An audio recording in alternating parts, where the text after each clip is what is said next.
signs to denote that you are now entering into the downtown district. And I think just if people knew that alone, it would help to define what we're about. Planters and landscaping to beautify the district. We talked about that before. I think that that is something that is doable and affordable. This one is a little more tricky. Uniform building code for new and existing structures. And this is, again, something that came up in the meeting that I attended yesterday.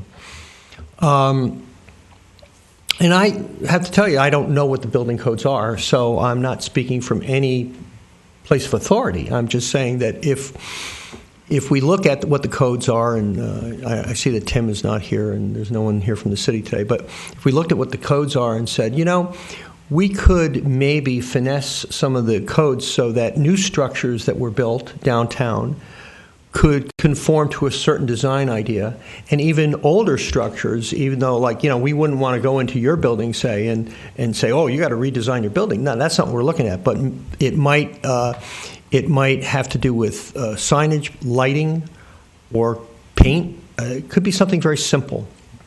Bike lanes and racks to make the place more bicycle friendly and therefore more pedestrian friendly. Bus stop benches, and I know that this is something also we've talked about, and there's, you know, some issues surrounding that. But if you want people to use public transportation, if you want to make it easier for older people to come downtown and get around, I think that, you know, mass transportation. The only mass transportation we have is the easy, the GO line, not the easy line, the GO line, and so we should make that as attractive as possible. I noticed that there are some vacant lots around where the twin pairs are, and we might look at how the city might be able to acquire that land and use it in some way, either for additional parking or for even just for, you know, recreational area, places that are attractive for people to go to. This one I've been big on since the beginning, kiosks and directional signage for the whole downtown area. I think that is really good, really important. And every little town that I've been in, whether it be Mount Dora or sections of Sarasota or Bradenton on the Gulf Coast or Ybor City, or, you know, everything is so clearly laid out. This is here, this is there, you go here and there. And it makes it easier and more attractive for people to get out and get around if they know where they're going. Right. And then this is one I was actually thinking about today, which is encourage more outdoor activity, including outdoor dining. And that's something that, you know, some of the restaurants have some space for outdoor dining, and they do that. But if there are some nice restaurants downtown and you can see that there's seating and, you know, covering and good places to sit, more people want to sit there. I noticed that Osceola Grill, with its wonderful downtown dining area, has, you know, that place is always full. Right. Bijou and what's it called, Bocce, which share a little covered space outdoor. That's very popular at certain times of the year.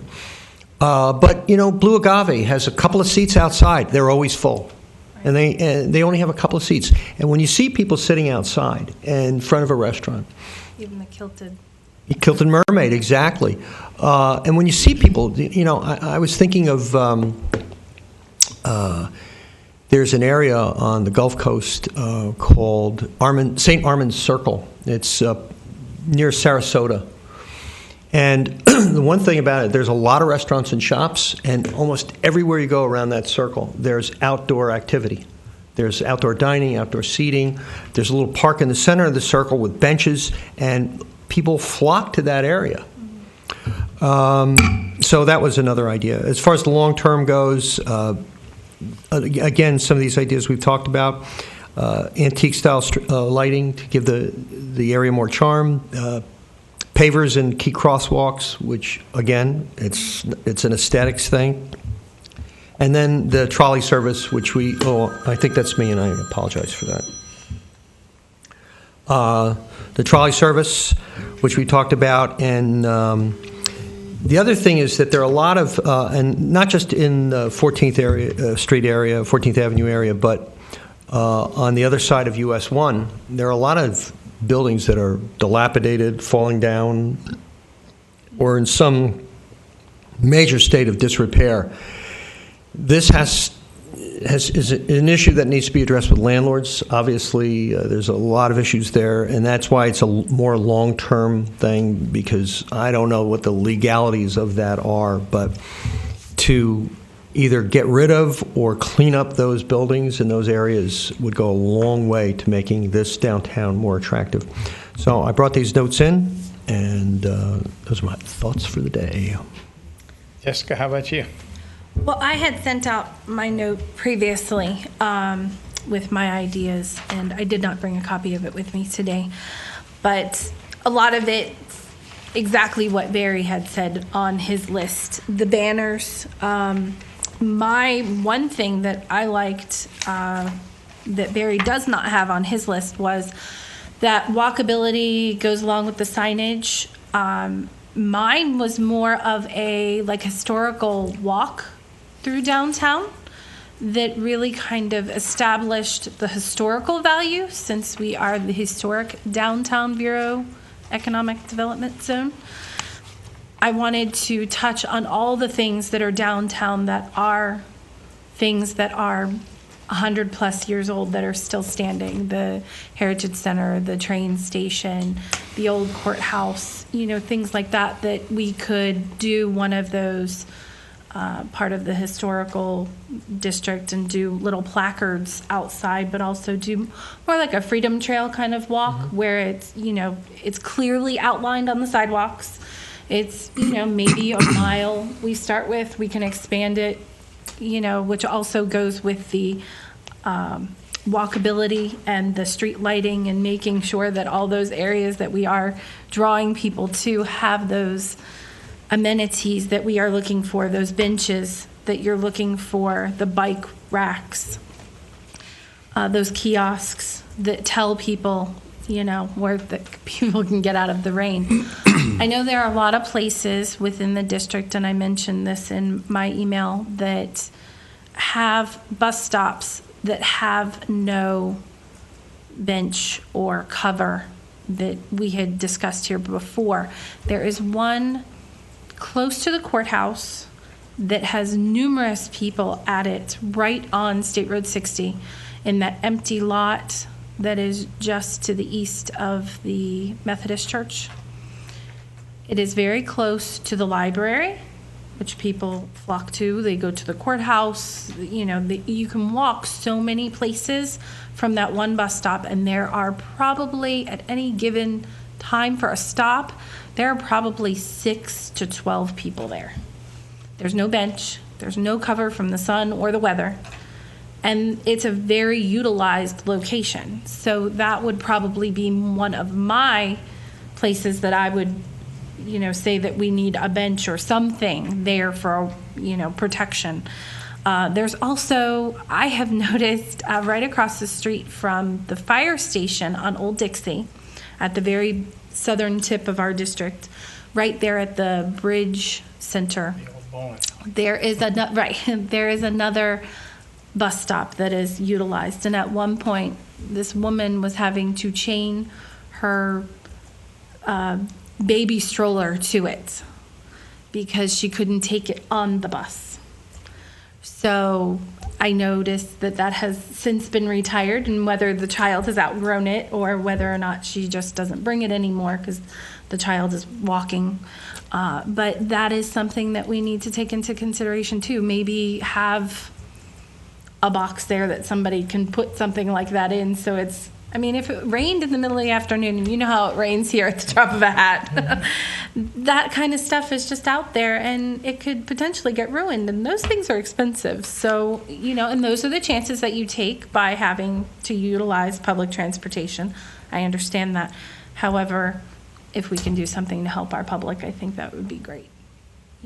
Whether it's just, and she chains it to the little box that we have there, whatever.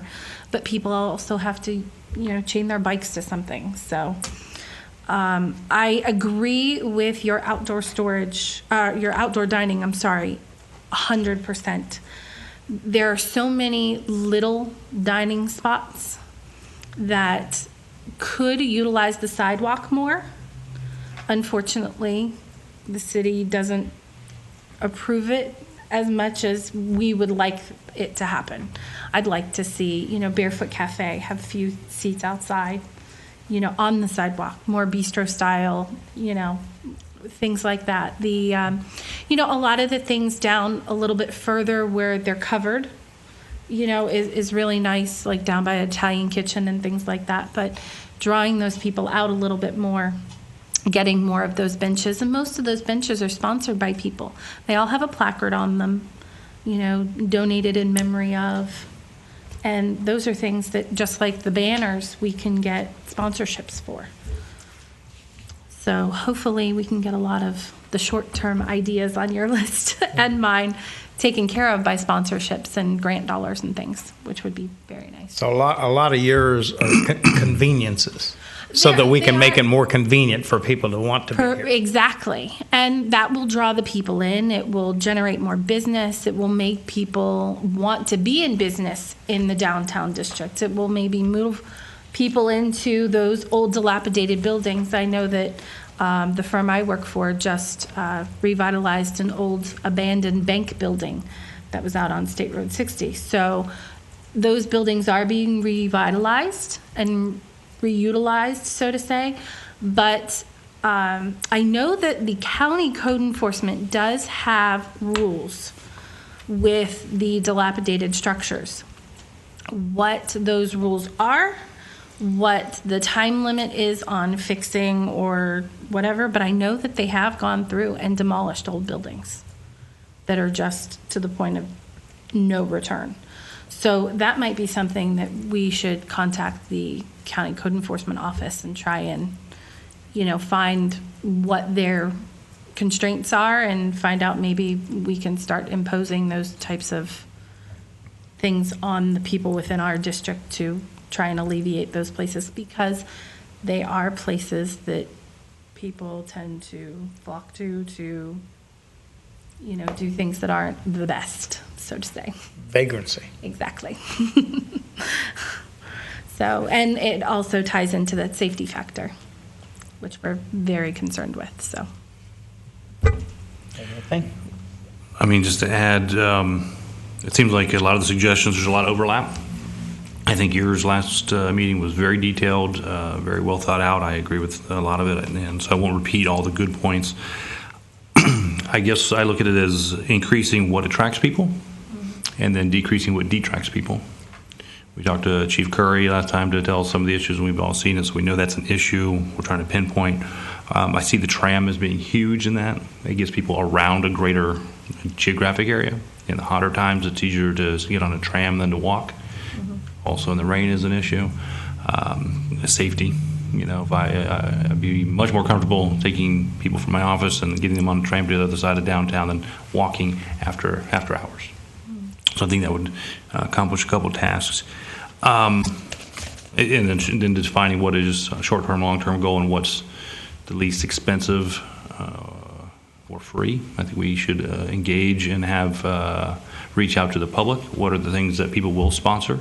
What businesses will want their names or their organizations to sponsor the banners, the kiosks, the painted sidewalks, all the things that I think on your items from last week, 1 through 5 and 7 through 8, are small ticket items for private industries that might be able to do that. And then you get to number 6, which is the police department. No one can do that other than them. Then we get into the trolley system or the tram system, a little bit more. Don't know if that's a private entity or something through the city. That those are long-term things. And what's the goal? Who we're bringing in? While I like keeping things convenient for people, I don't know how much economic value there is to some of making everything easier for some of the people that are riding public bus systems. I'm looking at the goal as being making it easier or more incentive to get them here 7 o'clock at night to eat dinner, go to the art festivals, do those things. When that happens, we get the businesses in, then the businesses have employees that buy more lunches, so that sort of gets it going. So that's the only difference I have is I didn't know, last time we talked about the fact that Chief Curry said they've actually removed one of the bus stops downtown to keep that demographic probably from being as present. So that was just an issue. And And the I know- benches, I was shocked to find out that they Right. put dividers in some of the benches to keep them from laying on it to go Laying to on. sleep. How are you? Yeah. Yeah, which is fine. How's everybody? Good. Very good. Don't interrupt us. Is it a 3:30 meeting or a 3 o'clock meeting? Everybody- 3 o'clock meeting. It's a 3 o'clock meeting? We've solved all the problems. Boy, I had it at 3:30. I'm sorry, I apologize. We're going to continue and then. But we're going to dock you, so Okay, well, let me hand out what I have. It won't take very long to go through it because it was Does it need a to go lot through before. you, Sherry? I mean, Tammy? Yeah, if I could get a copy, please. Thank you. this is what I had brought. Okay. We were just going over, Terry, some ideas that everybody kind of felt, and we're kind of hitting all of them, and we're about to hit all of them in the same vein, meaning they're all about pretty close to the same. Mine, I did it a little differently this time because I tried to put projects for a first and second year is what I put on my list. I tried to do things that I thought, being on these committees that have been down here for the last 25, 30 years. And if you'll just turn to the second page, all this page is I think that we can accomplish everything that's on this page in the first year because of expense. Number one, if we can't put in brick pavers, why can't we paint the sidewalks so that we get what we call a walking trail? If you look at the pink, and this is just an assumption to get you thinking, we could paint the pink ones first. I don't know how many gallons it takes. I don't know what the paint has to be, but we can get with the city that define those things out because it has to be a certain grade and non-slip. But that type of thing, we could paint those first, whether it's those particular streets or not. I just want you to see how it all pulls together. And I thought we could put in the signage that would be a directory of downtown similar to malls. And if you'll notice, I've got 7 of them. And I put them around town thinking from, we could put one right out front here by City Hall. We could put one in front of the Heritage Center, that walkway that comes in the middle of Pocahontas Park. If you'll notice, it's because we have all these families that come to Pocahontas Park. There'd be a directory close to it. Put one in front of the Chamber, which is new people that come to the area, and they could say, here's a thing right outside our door that will kind of show you right where things are. The little triangular parking lot that's right on the corner of Route 60, westbound and 14th. So that kind of hits the middle of town. One at the other end, kind of by your building down there where the arts are. I don't know where it would go. There are no bulb outs right there to put one in, but we'd have to figure out how to get one at that end. And the fifth one was at the parking lot right here at the railroad tracks. And what that was for is so that we can start this assumption. In order to get people to come downtown, they're going to have to know where the parking lots are, and if we can get activity in that parking lot, it's going to create people to know it's there to use it rather than it's there as an empty parking lot. So that could be the kind of the impetus of getting us started. The way to pay for those would be we would locate on these signs all the government buildings that are in town. Post Office, Chamber of Commerce, Heritage Center, Train Depot, the courthouse parking lot, the library. We have plenty of things that would be listed. And then from there... On each sign, Scott? On every sign would be the same. And what we would have to do is design it so that people would pay to be on this sign. Similar to a map, except it's a permanent sign. And we could break it down by costs by using a number, as most signs do. Number 1, and you go over here, number 1 is Scott Sporting Goods, and number 2 is, and Scott Sporting Goods would pay. Well, these signs we're going to find out are going to cost us $10,000. Well, the governmental offices don't pay anything. That's the draw. That's where most of the people are coming from that are active in downtown during the day. So you take that $10,000 and divide it out by how many people you think will buy a location on the map. And you say it ends up being $100 to be on the map. So you can pay for them with the people who are going to be on them. And then we have to be smart enough to design them so that when a store leaves, you can eliminate them and put somebody else on. Right. Does that make sense? So I don't know how the design would work, but I think it could be a self-supported unit, which is what the city's wanting us to do. And it would be a beginning to show how much is really here. I don't think any one of you realized there were 38 restaurants in downtown area. Right.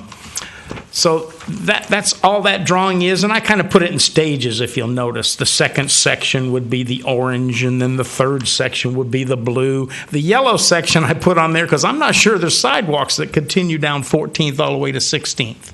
I'm not sure there is. So I put that in yellow thinking maybe that's something that we need to look at of making that a priority for safety reasons, There that is. we extend the sidewalk. Are there, Tim, sidewalks? Yes, there are. I think there are, right? Yep. Yeah. Well, I know there are that go down to the Muse building, but I don't think there are any past that, are there? Goes right in front of Benson Lock and the medical supply all the way to 16. You're right. It does on that side, and the other side it doesn't. On the Osceola pharmacies. Yeah, that you're right. It does there. It doesn't on this side, the east side. So maybe that's something we would look at as a project that we look for safety for sidewalks on both sides, because we have them both sides everywhere else.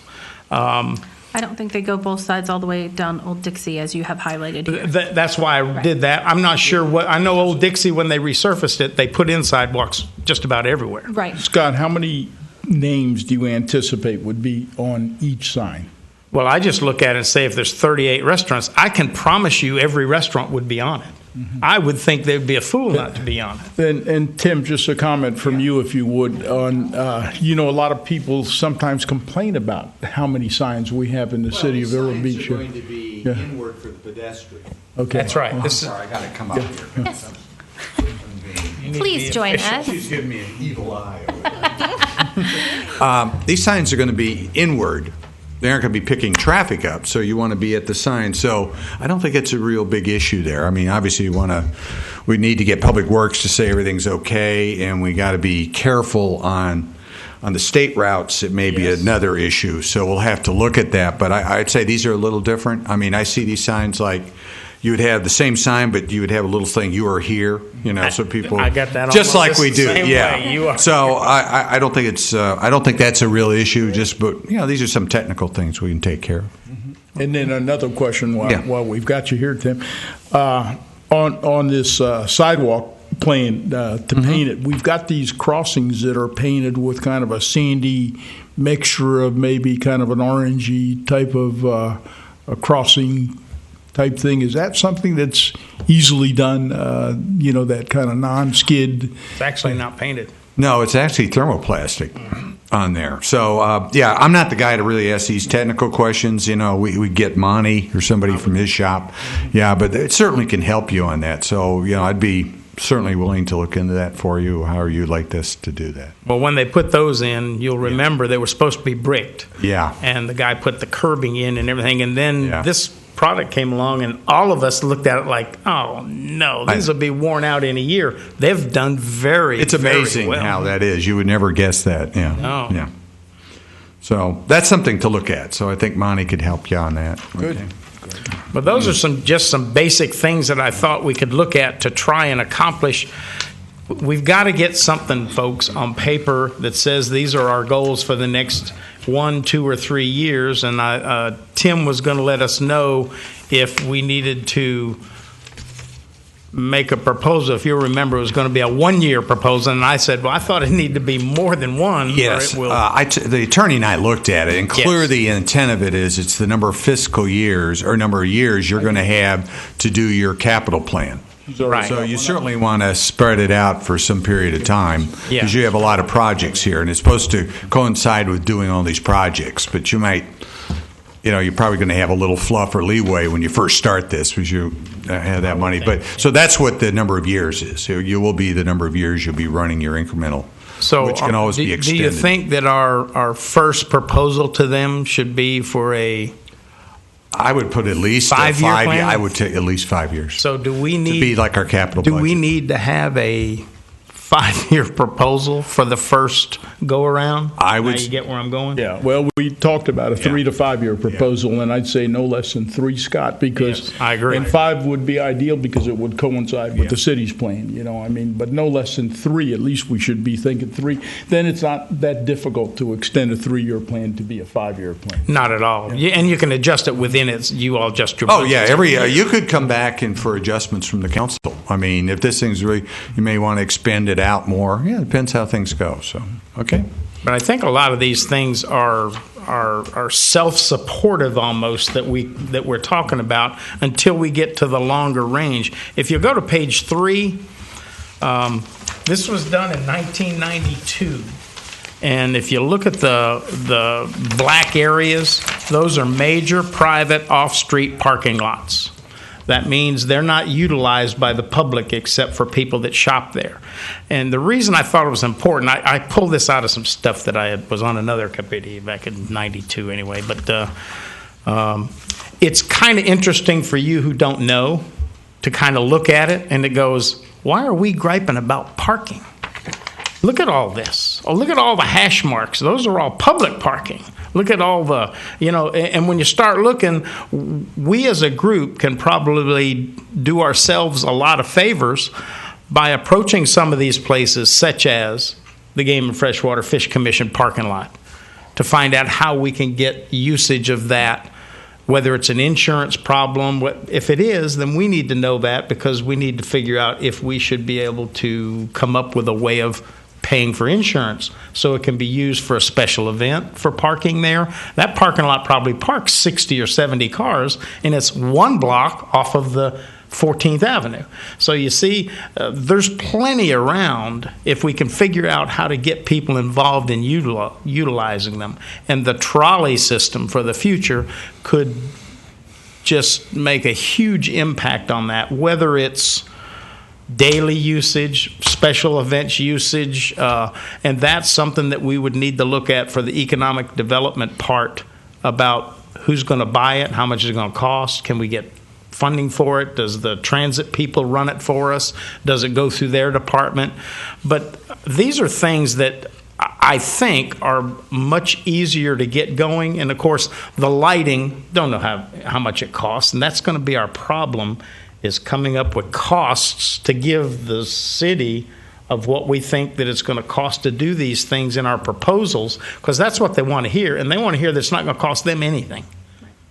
You know that, and we have to be sure we put in this brochure that we give them that we account for everybody that's already doing things. The downtown, the arts, because that's huge dollars that are being spent right now. And I wanted to say one quick thing to you, Barry, when you were talking about outdoor dining and everything.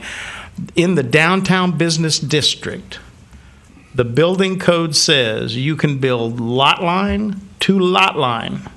And if you know construction, you're going to get every square foot you can instead of using it for a table. If I just wanted to let you know that's a big thing for downtown, that it has a lot line to lot line building. You don't have to provide any parking. And do you want to comment on that at all, Tim? Well, normally you don't. I mean, if your existing use can be changed, no matter if it's intensified without parking.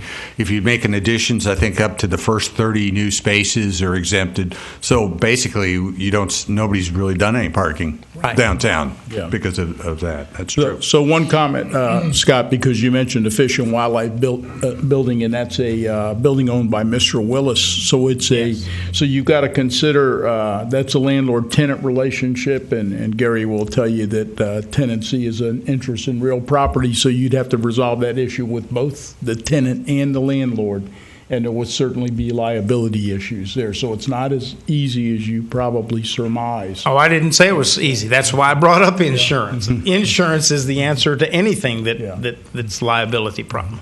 I think you might want to talk to the manager about liability, because we've talked about Barry was involved when those parking discussions down on the beach side. Managers talked about maybe the city assuming some there'd be some, obviously, requirements to meet that, but you might want to talk to him about whether that's feasible in the downtown, if you have a plan. So, okay, I just want to throw that out as, yeah. Great. And since I got here late for my benefit, did we talk about mission statement? Because I just We did not. yeah. And just for a starting point, if we could just backtrack for a second to that. And I know, Barry, you were kind enough to submit one. And I think we got one other one was it from you, Scott? Or I think I saw one other one. Mission statements are typically one-sentence statements, and I brought a couple with me. I don't even know if I'll bother to read them. Nonprofits, so one would be Main Street's mission statement, and it's very brief, so I might as well just read it, just so you could see typically what a mission statement would say.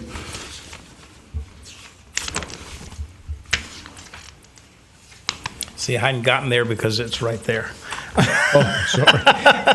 So I'm going out of sequence. Yeah. So Main Street's mission statement is Main Street Vero Beach works to revitalize, preserve, and create a vibrant, historic downtown community in which to live, work, shop, and play.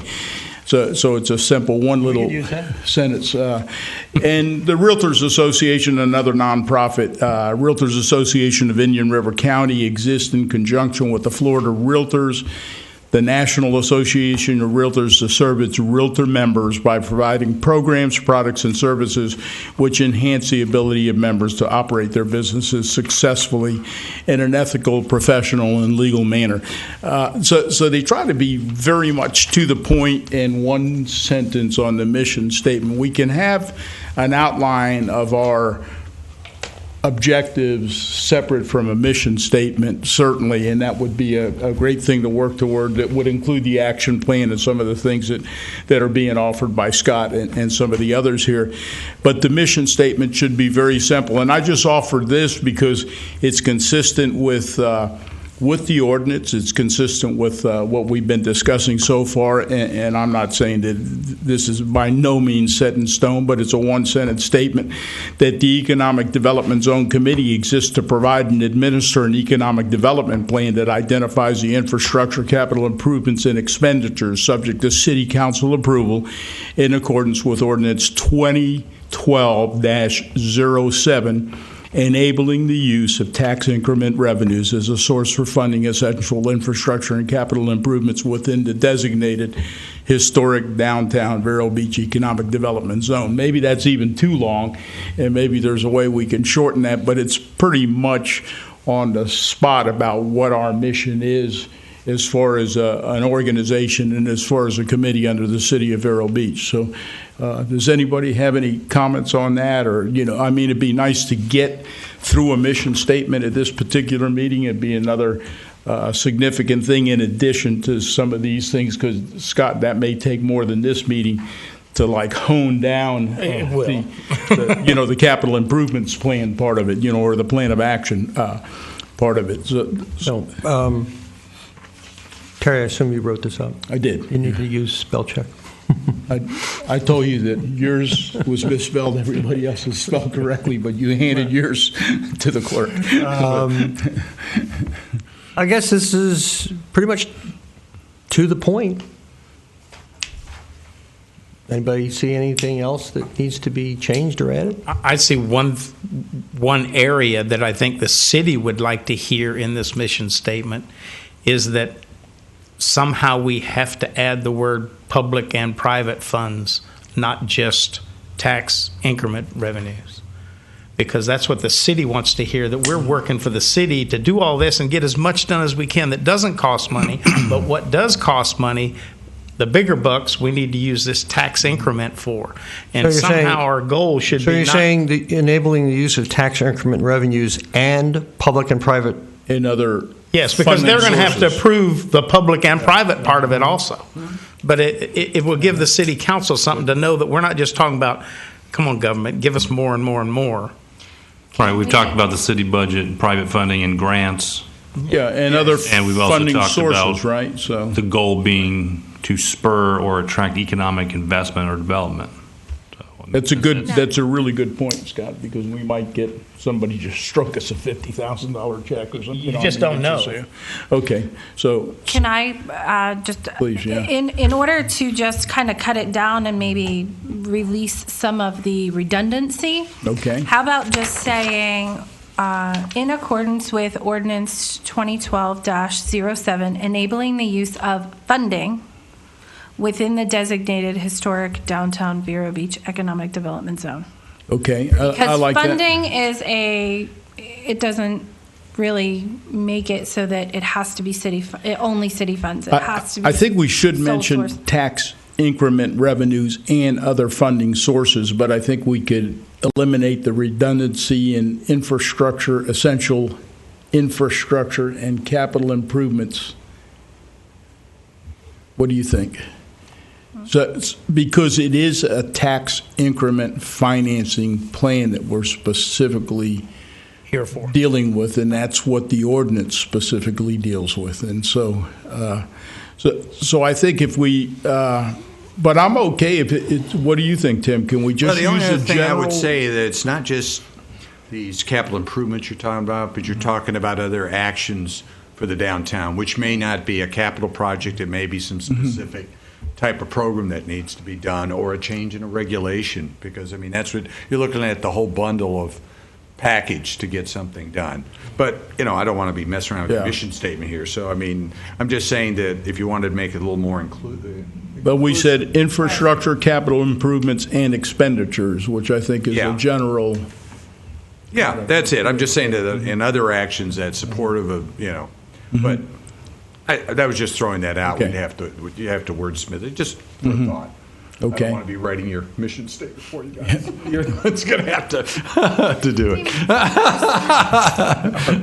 What you don't include in goal Sent in your mission 'Cause statement? I didn't bring Yeah, it with I do. me. I'm just I do, curious. Barry. Yeah.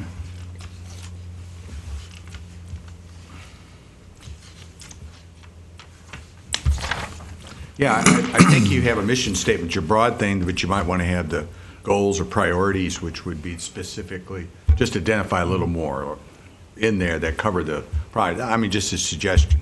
I think we can do that, You might want to do it till after. Tim, but I don't think we do that as part of the mission statement. No. The I think mission that would be a statement should separate- stand yeah. on its own. Yeah. This is more of, Yeah. to fulfill the mission, these are the priorities. Yeah. But you could do that after you worked on your capital budget. You Yeah. know, it's- So, Is this inclusive enough for everything that we want to do, Tim, as far as you can tell? Other than- verbiage is funny. It can Yeah, say I know. things and not say it. The only suggestion I said is just so it doesn't look like the only thing you're looking at are capital improvements. You are looking at other actions and programs to assist, you know, to support this, okay? Which could be all sorts of things that could be done, okay? Yeah, I just don't want you to So narrowly it's define vague it. enough. It's vague enough. That's what I was Yeah. getting at. Yeah. Didn't want It's to use gotta be that. vague Didn't want to enough. use that term too much, but. well, good. Let's go back to action plan. And I know, Jessica, you had submitted some comments, and did you want to talk about those? And- We did already. all right. We touched on those. We touched on what Barry had brought in today as well. There is one thing that Barry did mention that I wanted to ask of Tim now that he is here. Barry has on here his fourth bullet item down, Uniform Building Design Code for New and Existing Structures.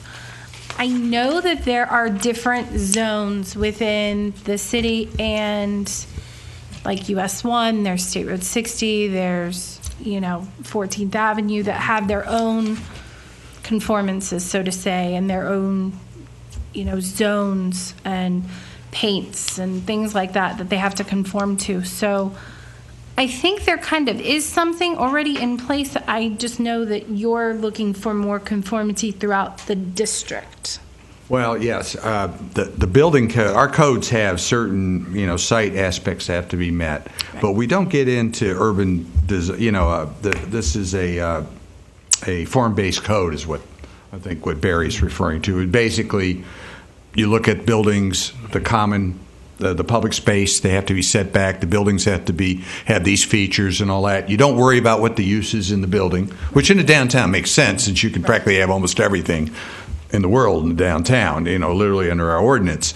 But to go that route requires a regulatory approach, which I want to tell you, in this city, it's hard to get property owners to want to submit to regulatory controls on it. I think one of the approaches, though, I mean, it isn't that it can't be done, but if you don't have the property owners willing to do this to some degree, you're going to have a bucket. I like the approach, having been here long enough and been shot at and everything else with these things, is that any kind of approach like this, you put in incentives in it for this kind of design, that they get some specific benefits to their project on the return investment in return for certain designs that meet it. That's less than the strict regulatory approach where your buildings would be like this. Not that that isn't a good approach, but I'm not certain it's a tougher approach to put in just because of the nature of the city. I think the downtown's got some form and all that. It could be done. It just, I think politically, I'm looking at realistically how to do it. But the other thing is, I'm looking at this kind of approach in our neighborhoods to provide the infill and stuff to get more housing in there. And as we talked, and Barry was at the thing yesterday, we need residential downtown. Transit and permanent resident. That's what's going to make downtown work. Tim, what's the status of smart code downtown? And I know we've had this discussion in some of our, our workshop meetings and with our consultants, because smart code is really something that readily adaptable to downtown areas. Some of the smart code could be done in the downtown, but I'm not as familiar with that. I'm just talking about design code, looking at the, exteriors of buildings and that kind of thing.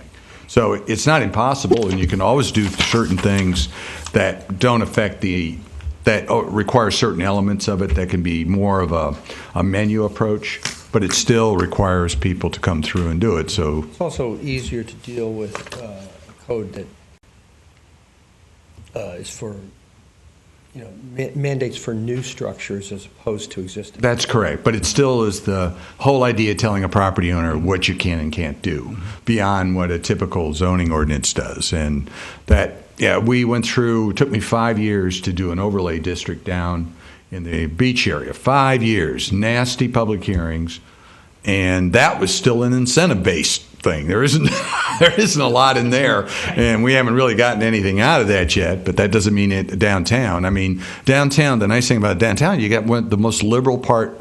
You can go to 65 feet in buildings. You've got more room downtown right now. It doesn't mean there aren't limitations, but so there's a lot you can do. So it's probably easier to do things in the downtown than it would be, especially if you develop incentives that you can give to them. The problem, sometimes you run into the limitations in the code because the charter doesn't allow us to do density increases, and we can't do more than 17 or 18 in the downtown. It'd be nice to be able to do higher densities, and that allows somebody to have to get the return on investment on their downstairs and their more retail. And there are ways I'm looking that we can move development around that might get around that, but I mean we could look at different ways to do that kind of thing. Yeah, I don't want to get off on a tangent, but I want to, since you mentioned density, in the meeting that I attended yesterday, the architectural faction, the gentleman, I can't remember his name, but excuse me, the gentleman that did most of the talking from that group. Had come over to me and said, look, unless there are zoning changes and you can go 5 stories up, none of this is ever going to work. And I'm wondering if there's any factual evidence to back that up.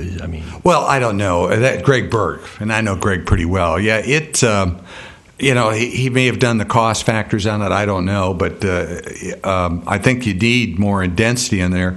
But you can get a 5 acre. You can get a 5-story building in downtown. It just won't probably look that good because you want to have the downstairs where you're going to have your retail, you want to have tall ceilings. So right away you're creating the look down there. Now I had the big fight in the beach side about this issue, so I'm just telling you, nobody believes, no matter what you tell them, this is good practice, that it makes it tough. But I think part of it, I think he's got a good point, and I have not run the numbers out on it. On that, so I couldn't tell you, but I have to comment on that too, because the smart code is universal. universal code, Barry. And the architects, I think, are the ones, AIA, believe are the ones that adopted it, and they adopted it specifically for this reason, so that they could come into areas like old downtowns and develop a code that's more suitable to an existing area. It's a lot easier to develop just raw land.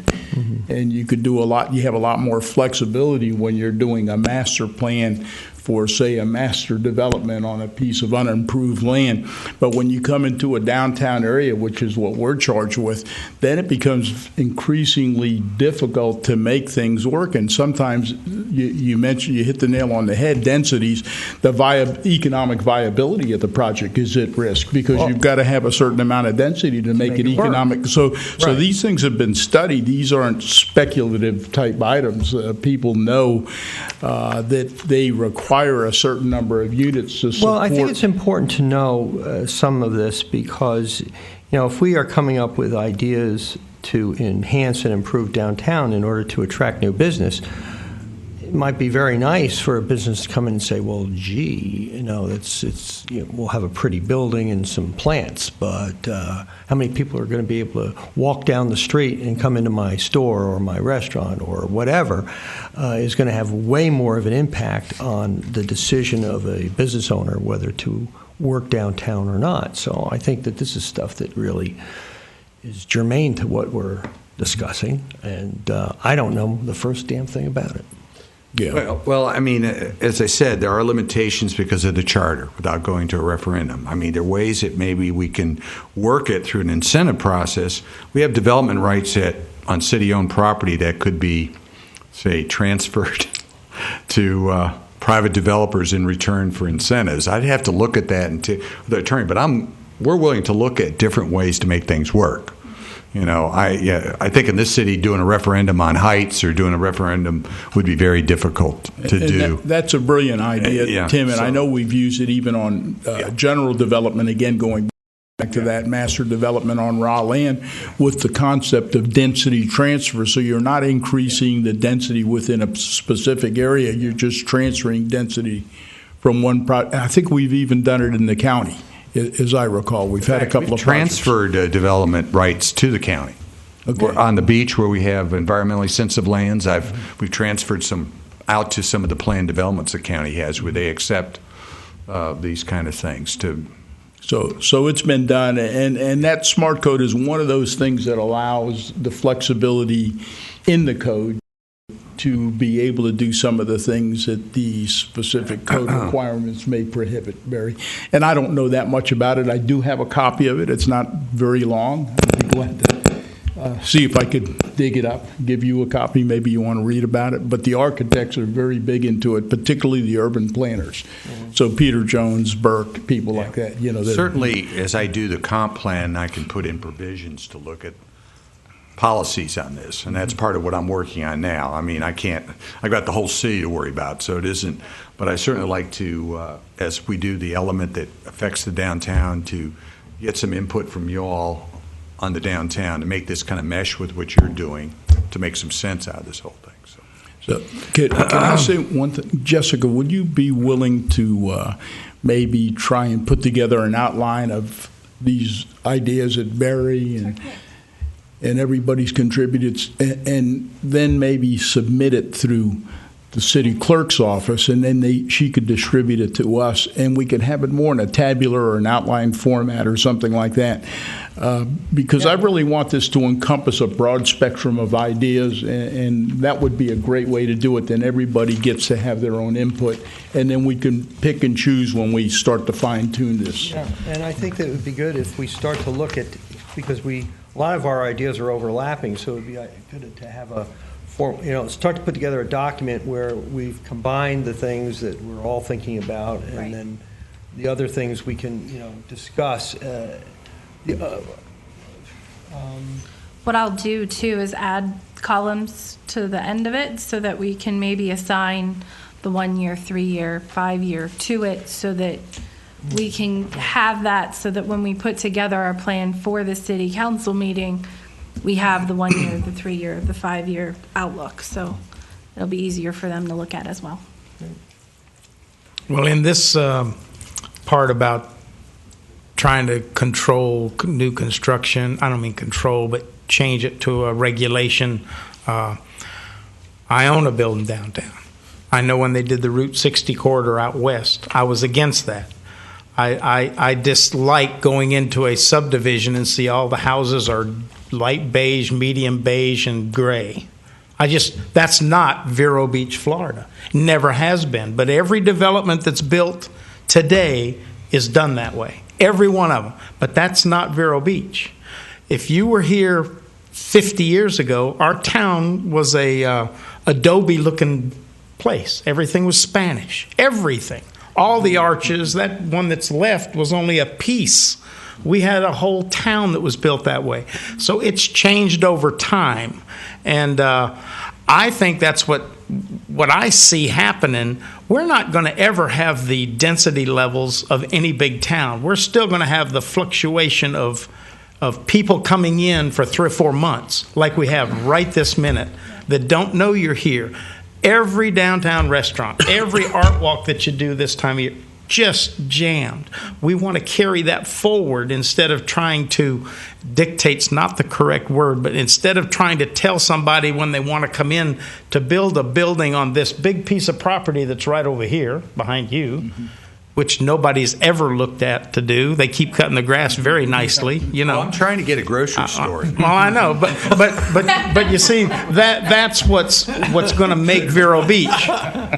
The other thing that I wanted to say is the community center has gone its life expectancy, and we need to know whether the city, and they probably can't tell us, but we need to know what the future plans are for that.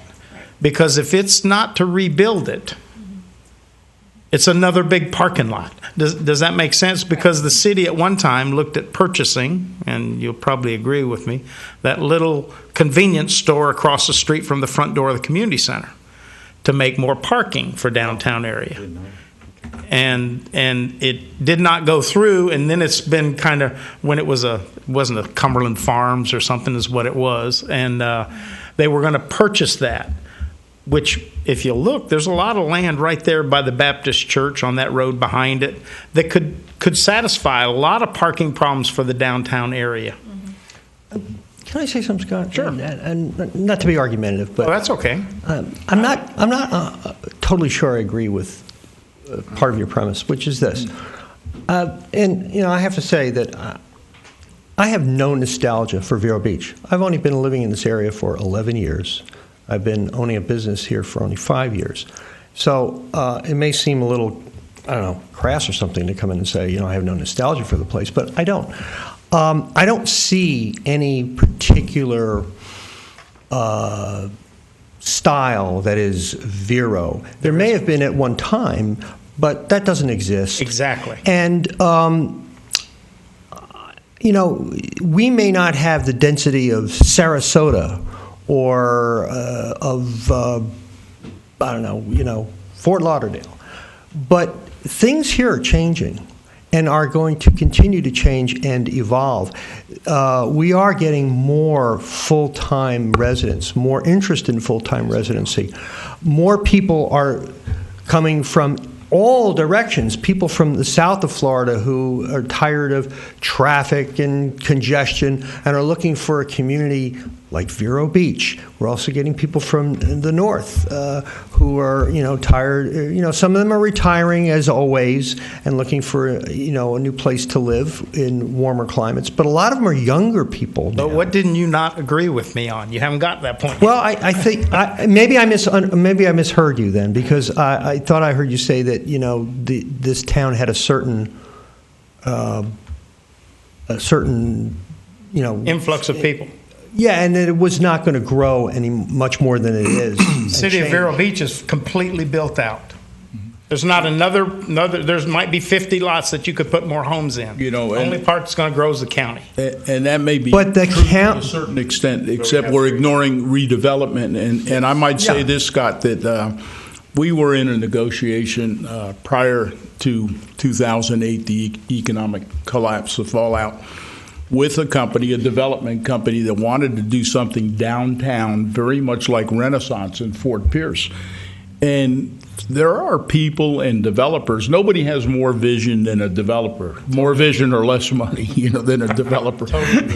and it's kind of visionary what they came. I love that Renaissance project in Fort Pierce. And if you're not familiar with it, it's right downtown Fort Pierce, across from the clerk's office, and it's a 4 or 5 story structure with on the ground floor retail, on the second floor offices. Parking garage, and then Bob Brackett's building? No, it was actually built by a fellow named Leo Enriquez, who's from Vero Beach with primarily Venezuelan money. So very, very neat project in downtown Fort Pierce, adjacent to the library and riverfront. So a group of people came to me. I know what they're talking Yeah, and they wanted to do something like that in Vero, so we started talking to some downtown owners and saying, well, we need to gobble up this much real estate, and basically you're going to tear it all down and you're going to build something pretty fantastic. So there are visualizations like that out there for the downtown area, and once somebody begins that process, I think that it'll continue, so the city can potentially I do grow. too. It can potentially grow. And not only grow, but grow with all the good things, to have retail, to have office, and to have, more importantly, residents, people living downtown. And that's what we kind of lack maybe in the immediate down 14th Avenue, State Road. Totally 60. agree. So, But that wasn't what my whole structure was on.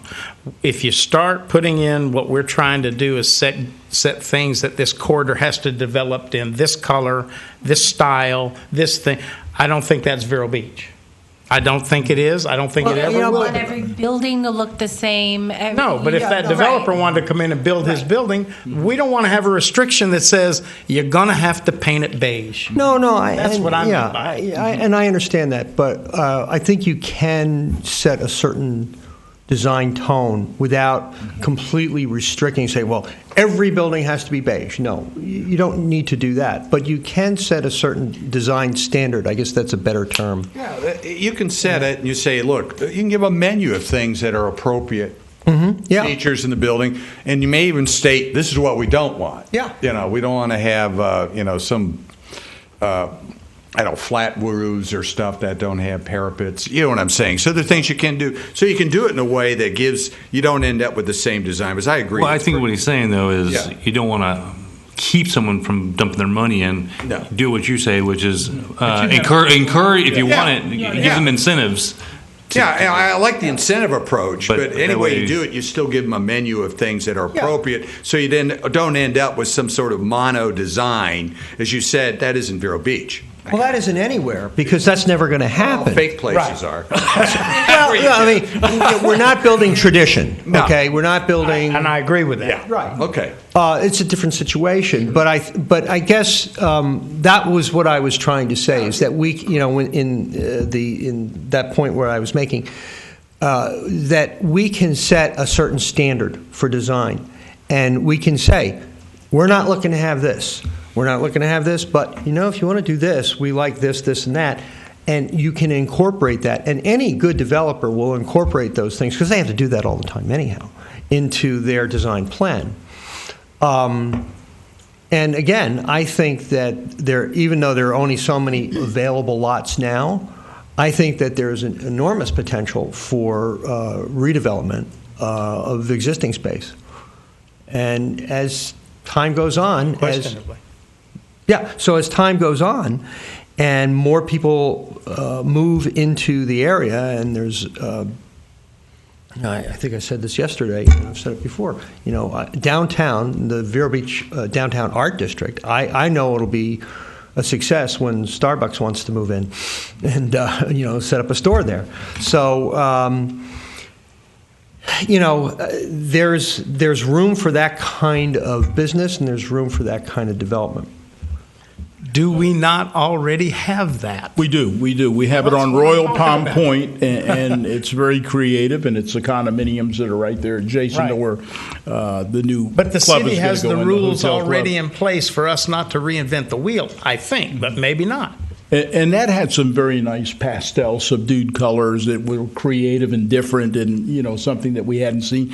And you also have it on Royal Palm in that kind of industrial commercial development that Proctor's did with Peters, with those little kind of flex space buildings that they built that haven't done particularly well, but they had some kind of more creative colors and a little more leeway into design there, and hopefully that fills up and that becomes a successful project for us. I mean, you could do things like you can do things like any development over a certain size, you must allow for a certain amount of public space, landscaped public space. There are different types of things that you can do depending. I mean, if a guy's going to build a little small little building, and that's what it is, there's not going to be a lot of room for it. But as things grow, Terry mentioned this developer that he talked to. I've had, at least 3 and maybe 4 people come into my store because my landlord has a for sale sign in front of my door. It's been there for 2 years.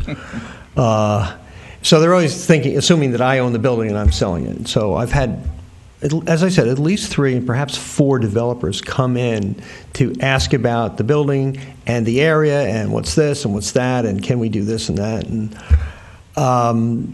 so there's an interest out there. There's an interest from people who are looking in acquiring and developing large tracts. There is. Yeah. Tim, can you answer a question up here next to McDonald's? The next block between the Press Journal and McDonald's has the transmission place. Used to be Royal Palm TV, that front US 1. Everything else has been bulldozed down on that over the past 20 years. Someone supposedly was going to revitalize and do something in that block. I think there is, if that's where the Press Journal place is, It's in that just area. to the north of I think somebody's looking at doing that whole property. I'm getting the Press Journal building now. Yes, yeah, and that's my understanding that they're going to do it. I don't have anybody that's coming to anything formal, but I've discussed it that we'd be amenable to zoning changes or whatever in that area. And that to is do in that. our area. That is in our district. Exactly. Yeah. That'd be real cool. Yeah. If that were to happen, that would be a prime, project. Cash cow. Oh, boom. Anything would be a cash cow. Things we know. Store on the south side of all of that, too, or on the north side. But I do agree with you. Yeah. There is redevelopment coming. I didn't mean it that way. I was just not wanting to get us off tangent about what we're trying to get going and start setting up some regulations for new people that No, yeah. they're not here yet. Yeah, that's clear. They That's are clear. here, but I wouldn't They're want to. coming. By the way, I understand that on US 1 that they're bringing a Wawa, which is where US 1 and 12 southeast corner. Yeah. In the county, right? it's in the county. That's out. That's in the county. Okay. Yeah. It's not in our district. South and Gotcha. east of, Yeah. Battling Knolls. Yeah. That one. That's a little further south. So any other good ideas for the action plan, capital improvements, that type of thing, Gary? Nothing. I think we discussed. We were talking about the only thing I mentioned that we haven't really discussed is how do we get out and get more private funds interest to inject sponsored items like the banners and the paint. I mean, I think that a lot of that there's people that will pick up the tab, and because they're not big ticket items, and there are ways that these businesses can put their name on it because they are local. And they push that. A lot of businesses want that recognition and get that going, which would, when we present it to the council, not have any price tag attached to it, just so we expect it to be funded. So I think we have to get a mechanism how we get it out to the public to express interest in it.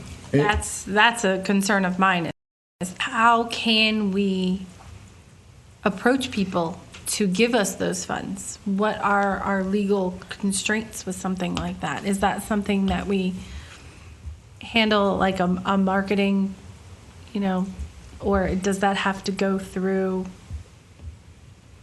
I just don't know how that would be handled.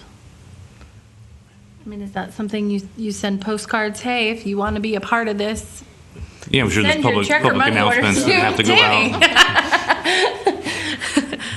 I just don't know how we would go about doing, I completely agree with you. I don't think one out of those 38 restaurants would say, no, I don't want to write a check for $100. Because the exposure that they will get from that $100 is a huge investment. So, the base is there. It's just, how do we convey it? Again, we're not going to answer all those questions here today, but that doesn't mean that we shouldn't put it on the list and consider it and make it a topic. And if you could go through the minutes of the two previous meetings and try and summarize what was in those minutes as well. And then we'll have a lot more items to discuss, hard items, concrete items, because there's some great suggestions here from Scott and Barry and all of you, you, Jessica, and of course, Gary. And I'd like to just kind of go through that list and really come up with a plan and maybe begin with year one and say, this is what we can do now. This is year 2, year 3, year 4, year 5. Try and take that list and steadily make it a 5-year plan. And before we go too far today, I know it's been, an hour and a half for most of you here. I apologize for being late. Can we talk about scheduling the next meeting? We can. I just want to say one thing, and that's very generous of you to take your time to do that for us. I thank you. And if you can put all of that together for us, and it could be distributed to us in advance through Tammy or through her office, then the next time we come in, we might be able to focus on the next step, which is the financial aspect of, because we'll have the list of what we want to do, then we can start to attack that. My intention and my notes is to have it by Friday or Monday at the latest. You're the bomb. Yeah. You're the best. How about the next meeting? Do you want to look at your calendars and see, because, we still have these suspense dates. I'm going to go over them once again. Complete plan by the end of March, okay? That means we need to have our action plan ready with calendar or something here. Okay. So she can tell you what date. With our 5-year plan ready for submission to the City Council for approval. So that's March 31st, that date. Final deadline for council approval would be the second meeting in April. That's April 21st. I'm actually not going to be here that day. I'll be gone that entire week. So that is the day that I think we said we were going to present to the City Council, is it not? The 21st? Yes, I kind of. Well, we might shoot Unless for the we first do it meeting. earlier. Yeah, but no later than the 21st, and then May 1st becomes a real suspense date. That's when Jim O'Connor, our city manager, has to, following approval by the council, and we're going to assume that would be done, submit to the property appraiser. For their approval. So, and what he'd submit are the boundaries, a reference to the base year, and some of the details that we discussed at our previous meeting. So our GIS, we're going to have to do a list of properties by property owner. So it'll be a huge list. Okay. Well, we can have that run by our GIS people to make sure. I believe that's what they'll need. He's already done it, Tim, and so we have it. So well, no, what I'm saying, you're going to have each property owner. Okay. He'll have to have a list of every property by individual property that he gives to the. I believe that's how it works. He sent me an Excel spreadsheet. Oh, did he already do it? Yeah, right. So. Yeah. And I just asked him to kind of do it. I think he'll have to update it a little bit, because it may change between now and then. I love it. I didn't know you do it immediately. Jim's great. That, okay. Yeah. So, and I'll be glad to email that to you. No, that's fine. I just want to make sure everything's done. So, anyway, that's it. Look at your calendars now. Let's see if we could get a date, and we'll get some guidance from Tammy and see what the city has available. What week are we looking at? 2 weeks from today would be the 11th. 11th there's a meeting already in here. For that week, we have either Monday, March 9th available or Friday the 13th. Let's do it earlier. I can tell you that I will be out of town on Monday the 9th. Friday the 13th is a little spooky, but I could be here. Let's go. Actually, is that all right with the committee? Friday the 13th. What time? Tuesday the 10th is open in the morning if you wanted something in the morning, or Friday the 13th it's open all day. How about Tuesday the 10th? And that way we won't interfere with your Friday plans. I'm available also. In the morning. At like 10 o'clock? Sure. Early 10 in the morning? 10? 10? Okay. I do have jury duty that week, but that's not saying I won't be here. Tuesday, the 10th at 10 a.m. Okay. And can I just ask, just mechanism-wise, because I know we're putting stuff together, it seems like all the ideas are very similar, fine-tuning, we'll work on budget and a plan, and then how's it going to be presented? What's that mechanism for encapsulating it in a presentable form, and is that Terry's job? Or? Let me get this in here, and Tim, you want to respond to that? How we would Well, I make the think- presentation to the city, I guess, is what you're referring to, right? I think you need to have a written document that you'll have in the agenda package. It's basically your economic development plan, put your mission statement, what other priorities you have in there, and then kind of go down your budget. Highlight 'em. And highlight that. You need to specify what we talked about before. I believe we have to do a resolution. So once I know the particulars you want to fill in, we'll have a draft resolution that'll go with this when you sit. All right? Okay. Okay. So I'll try to get the full details, make sure that we're all covered. But then Terry will answer questions to the... Yeah. Okay. Yeah, that'll be up to you guys. I mean, I'll be there to help you, but the council you need to sell this to I council. won't be here if the presentation is on the 21st, Gary, and so that would leave it to one of you to make the presentation before the council, because I'm definitely going to be gone the 15th through the 22nd. And so be thinking about that. You don't have to decide today who that's going to be, but somebody in the committee should make that presentation to the city council, and we'll have our thoughts well organized. So you're going to have specific talking points. I mean, since we're laying the groundwork, I mean, I think that person, the more preparation time, the better. I mean, I would suggest someone who's got a lot of knowledge and a lot of history to it, may take that and run with it. I mean, because there's a I don't have a problem talking. name's in I don't have a problem talking. I just want to assure you that sometimes I don't say what you want me to say. That's the problem. Is there a second? We have Scott nominated to make the presentation for the city council, if it's the 21st, Scott. So, Okay.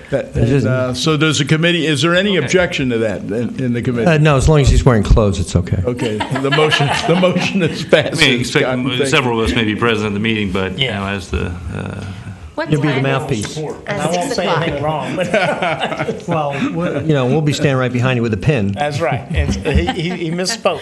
Right. To clarify. Okay. I have one quick question for Tim. We had mentioned the street lighting, and that was on Scott's list as well. Once we have our list together, is there a way for us to maybe email Monty to try and get some figures of what he has in his We could do it with plethora of- Monty, and we'll probably have to send that over to our electric people, because they can do certain. It's been a while. We dealt with the our old neighborhoods, and some of those they were able to put in lighting, but I think they're able to do certain lighting that if they have that they can order and all that. There's some, but I'll see what we can do for you on that. So, but Monty can get this other information for you. Perfect. All right. And one other quick Yeah. comment, goals and objectives we didn't discuss much, so be prepared to talk about that. I will submit maybe something and try and maybe put that in an outline form if you have ideas on goals and objectives. Less is better when we come to outlining. What's so the difference 3 to between 5 goals and items. objectives and the Our actual quote-unquote plan. wish list that we've been putting together? Goals and objectives would be a lot more of an outline and a lot less specific than the actual action plan. Okay. I mean, in the goal, like economic investment into the downtown. Yeah. The way we do that is the wish list. Gotcha. I like that. Okay. Yeah. If anybody has any more ideas that you want me to include on that list, if you I'll can bring email in it to when you have your Tammy meetings. Okay, and that way, in case I'm before, not here, there's always one. say, 3 o'clock on Friday. I think this is great for the initial thing, and I mean, we may supplement it to the city later. I'll but, add I mean, some extra this lines is- to it so we can add to it, and I'll finalize it for the, Got the color plans already. Thank you, committee, and once to, again, I apologize for getting the time wrong. Adjourn? Yeah, motion to Everyone's adjourn. been late once then, see? So they all cancel. Any opposed? All right, the meeting's adjourned. I'm very disappointed I didn't have my